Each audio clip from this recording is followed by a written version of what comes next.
বিশ্বের বড় বড় শাসকদের বিদেশ সফর হয়ে থাকে অত্যাধুনিক বিমানের মাধ্যমে। এই যেমন মার্কিন প্রেসিডেন্ট ডোনাল্ড ট্রাম্প সফর করেন B620 বিমানে, যা মার্কিন রাষ্ট্রপতির জন্য বিশেষভাবে তৈরি মোবাইল কমান্ডার সেন্টার। যাত্রাকালীন সময়ে বিমানের নিরাপত্তা নিশ্চিত করতে প্রায়শই F-15, F-50-22 এবং F-35 যুদ্ধ বিমানের কনভয়া থাকে। অন্যদিকে রাশিয়ার প্রেসিডেন্ট ভ্লাদিমির পুতিন বিদেশ সফরে ব্যবহার করেন নিওলাইস 96-300 PU বিমান, যা সুরক্ষিত এবং যোগাযোগ কমান্ডার সেন্টারের সুবিধা সমৃদ্ধ।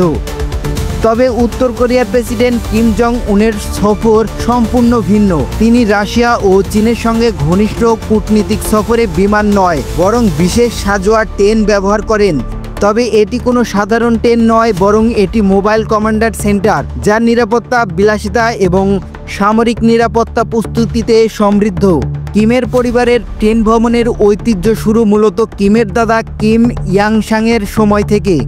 কোরীয় যুদ্ধ পরবর্তী উত্তাল সময়ে আকাশ থেকে হামলার ঝুঁকি এড়াতে তিনি বেছে নেন সাজোয়া ট্রেন। তার উত্তরসূরি কিমের বাবা কিম জং ইনও বিমান ভীতির কারণে সারা জীবন ট্রেনে বিদেশ সফর করেছেন।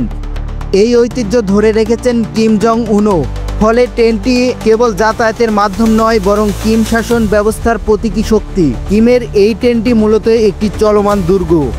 এর প্রতিটি বগি বুলেট প্রুফ এবং বোমা প্রতিরোধী আবরণে তৈরি। জানালার কাজ শক্তিশালী প্রতিরক্ষামূলক স্তরে ঢাকা। ভ্রমণের সময় ট্রেনের আগে পরে কয়েকটি ডামি ট্রেন ছেড়ে দেওয়া হয়, যার কারণে কোনটাতে আসল নেতা আছেন বোঝা প্রায় অসম্ভব। যাত্রার পথে সেনারা আগে থেকেই রেল লাইন পরীক্ষা করেন, আশপাশকে সামরিক নিরাপত্তায় ঢেকে ফেলে। বিশেষ এই ট্রেনটির প্রতিটি কামরা যেন নিরাপত্তার চাদরে মোড়ানো।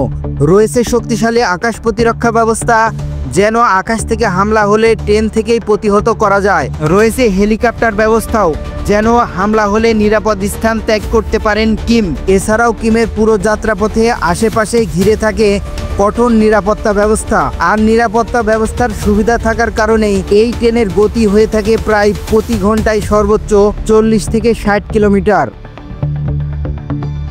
বিশেষ এই ট্রেনের ভিতর যেন ভ্রাম্যমান প্রাসাদ। রয়েছে আধুনিক কনফারেন্স রুম ও ব্যক্তিগত অফিস। অতিথিদের জন্য রয়েছে কক্ষ, বিলাসবহুল ডাইনিং হল থেকে বিনোদন ও বিশ্রাম কক্ষ, সব কিছুই আছে যেন এখানে।